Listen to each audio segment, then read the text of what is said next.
Part 1. The Night Knowledge Went Underground.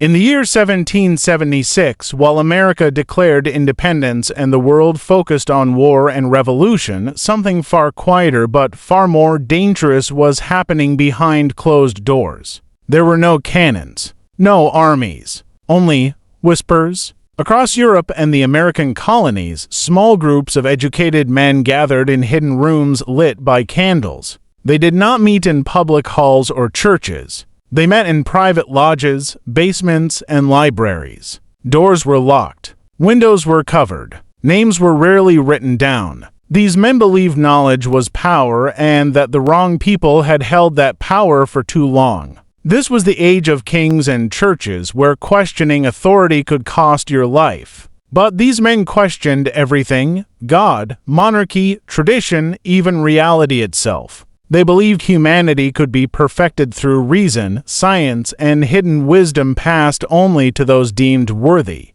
And so, knowledge went underground. Freemasonry, already centuries old, became the perfect shelter. Originally a brotherhood of medieval stonemasons, it had evolved into a secret network of thinkers, philosophers, scientists, and political leaders. Its rituals were symbolic, its teachings layered. Each rank revealed new truths, but only after sworn secrecy. At the same time, another group was forming, more radical, more ambitious. In Bavaria, Adam Weishaupt founded the Illuminati with a single, dangerous idea: the world should be freed from kings, churches, and inherited power. The Illuminati did not want reform. They wanted transformation. Their members infiltrated universities, governments, and even Masonic lodges. Meanwhile, a far older mystery resurfaced. The Rosicrucians, a secret order claiming ancient Egyptian and Middle Eastern knowledge, appeared through anonymous texts in the 1600s. They promised hidden wisdom, spiritual awakening, and mastery over nature. Then they vanished, leaving behind symbols, codes, and legends that would haunt scholars for centuries. Here is the disturbing part. These groups were not operating in isolation. They shared symbols, they shared members, and they shared a belief that history could be guided from the shadows. As revolutions spread from America to France, monarchies collapsed almost overnight. To some, it was destiny. To others, it was manipulation. Governments panicked. Churches issued warnings. Secret societies were banned, hunted, and accused of controlling events from behind the scenes. But banning them only made them harder to trace, because true power does not announce itself. It hides in plain sight inside symbols, architecture, rituals, and ideas passed quietly from one generation to the next. This is not a conspiracy fantasy. This is documented history. And once you learn how secret societies operated, one unsettling question remains. If they shaped the past, who is shaping the present? Part 2. The Brotherhood that helped build America.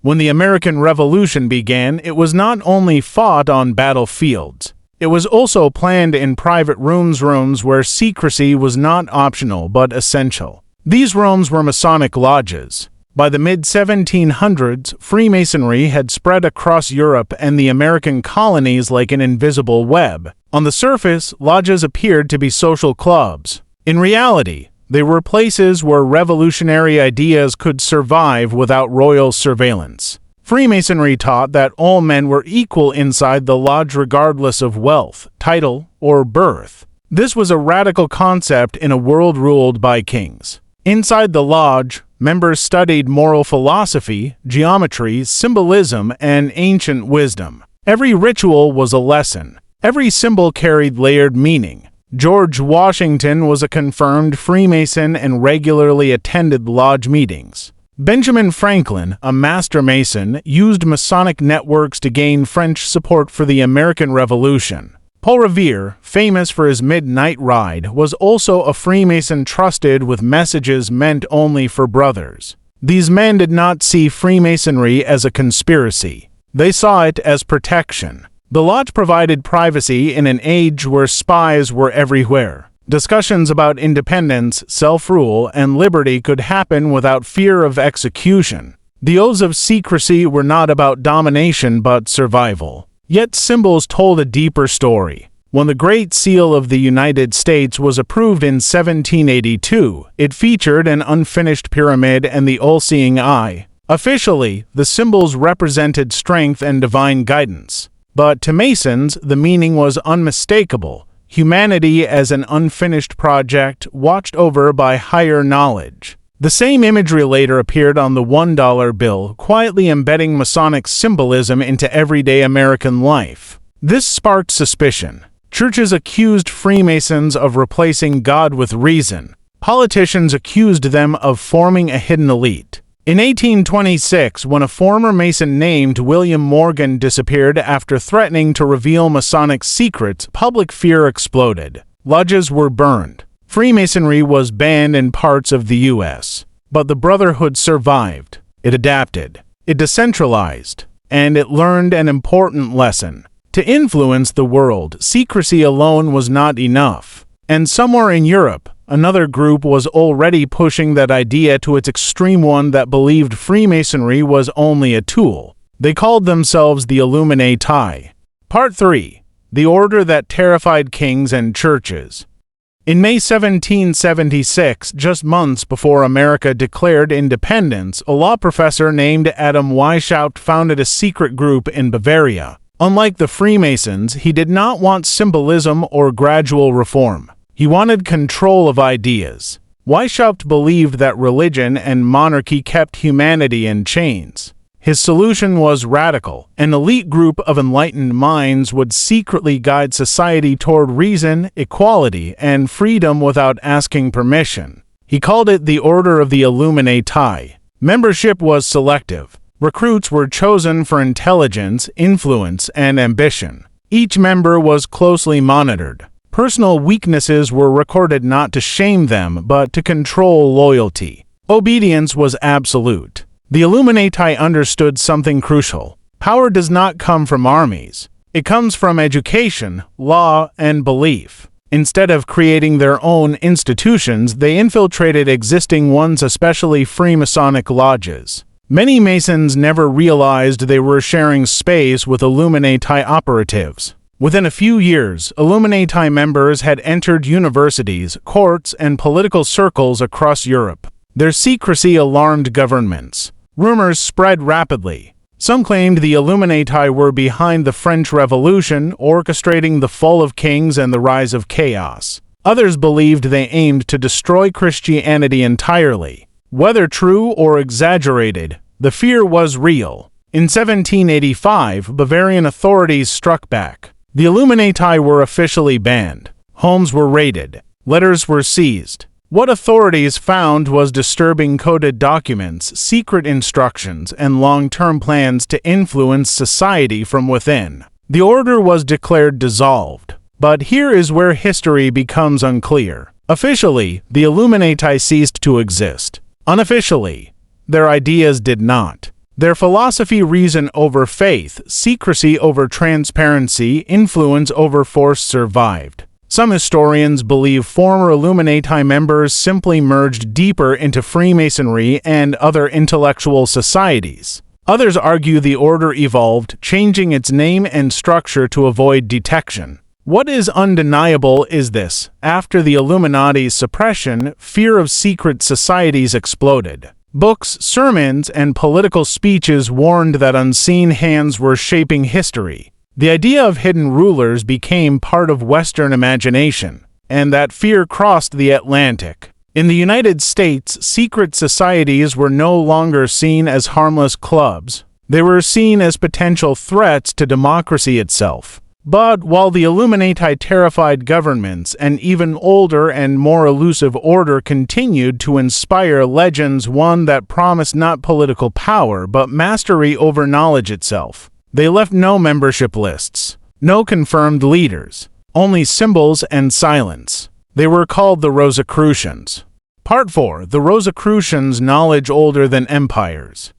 Long before the Illuminati frightened kings, and long before Freemasons helped shape nations, a far stranger mystery appeared in Europe, one that did not ask for power but claimed to already understand it. In the early 1600s, 3 anonymous texts began circulating across Germany. the Fama Fraternitatis, the Confessio Fraternitatis, and the Chemical Wedding of Christian Rosenkreuz. These writings announced the existence of a secret brotherhood known as the Rosicrucians. No leaders were named. No meeting places were given. Only a message, hidden knowledge existed, and the world was not ready for it. The Rosicrucians claimed their wisdom came from ancient Egypt, Persia, and the Middle East, passed down through centuries by a legendary figure named Christian Rosenkreuz. According to the texts, he had traveled the East, mastered alchemy, medicine, mathematics, and spiritual science, and returned to Europe to create a secret order dedicated to humanity's enlightenment. What made the Rosicrucians terrifying was not what they promised, but what they refused to explain. They spoke of invisible colleges, secret healing, and mastery over nature. They hinted that true power came from understanding reality itself, not ruling people. Scholars, scientists, and theologians became obsessed. Across Europe, people publicly begged to be contacted by the Rosicrucians. No one ever was. Some believed the order was symbolic, a coded message encouraging scientific and spiritual reform. Others believed it was real but intentionally unreachable, revealing itself only through ideas rather than people. Their influence, however, was undeniable. Rosicrucian philosophy quietly shaped the scientific revolution. The idea that nature followed hidden laws inspired figures like Isaac Newton, who himself studied alchemy and secret texts alongside physics. Many early scientists believed divine knowledge was written into the universe, waiting to be decoded. Freemasonry later adopted similar symbols: the rose, the cross, sacred geometry, and layered initiation. Some historians argue Freemasonry absorbed Rosicrucian teachings, giving them structure and ritual. Unlike the Illuminati, the Rosicrucians never sought political control. They operated on a deeper level, changing how humanity understood knowledge itself. And then they vanished. No arrests, no bans, no collapse, only silence, which raised the most disturbing possibility of all. Organizations that disappear quietly may not have ended at all. They may have succeeded. And as modern secret societies adapted to the new world of democracy and technology, one final question remained, one that still haunts the United States today. Are secret societies gone, or have they simply become invisible? Part 5. Hidden Orders in the Modern World. Myth, Power, and Reality. By the 20th century, secret societies were no longer meeting in candle-lit rooms. The world had changed. Democracy had spread. Technology connected nations. And secrecy itself became harder to protect. Or so it seemed. Freemasonry still exists today, openly operating lodges across the United States. Their buildings display symbols proudly. Their members include businessmen, judges, and community leaders. Officially, they are a fraternal organization focused on charity and moral development. Yet their rituals remain private. Their teachings remain layered. And curiosity remains alive. The Illuminati, on the other hand, officially vanished more than 2 centuries ago. But the idea of the Illuminati exploded in the modern age. Every major global event, wars, financial crash, political shifts, has been linked by some to unseen hands guiding outcomes from behind the curtain.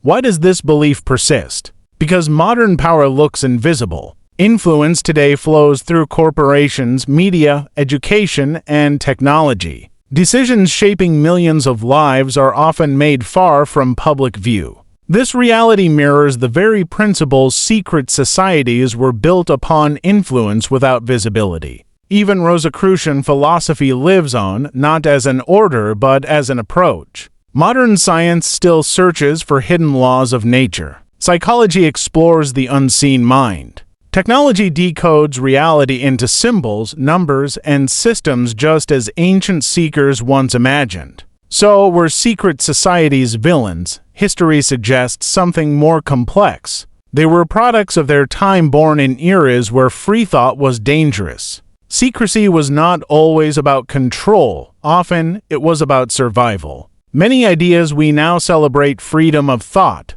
scientific inquiry, equality once needed protection in the shadows. But secrecy has consequences. When people feel excluded from power, they search for explanations. Myths grow where transparency ends, and fear fills the space left by silence. The true legacy of secret societies is not domination, it is ambiguity. They taught humanity how knowledge moves quietly, how ideas shape history before armies do, and how power rarely announces itself. Perhaps the most unsettling truth is this: there may be no single hidden order controlling the world, only systems built long ago, still influencing us today, designed by humans who believed secrecy was necessary for progress. And once a system is built, it no longer needs its builders. This is the truth behind secret societies, not that they rule us, but that their methods changed how the world works.